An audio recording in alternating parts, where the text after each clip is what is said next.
Hey guys, welcome back to another quick tutorial video of Tech It Simple.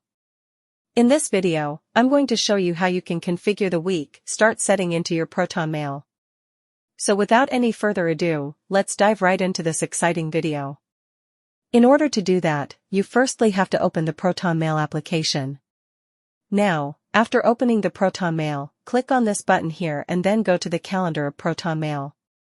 Now, after coming to the calendar, you will see these options here. Click on the settings button here, and then you will see the calendar settings. You just simply have to select the week start setting.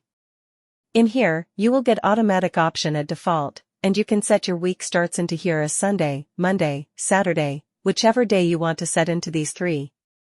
I'm setting this into Sundays. By following these very easy steps, you can easily configure your week start setting into your Proton Mail. I hope this video was helpful for you. If yes, don't forget to like, share, and subscribe to the channel to never miss another update. Thank you for watching the video.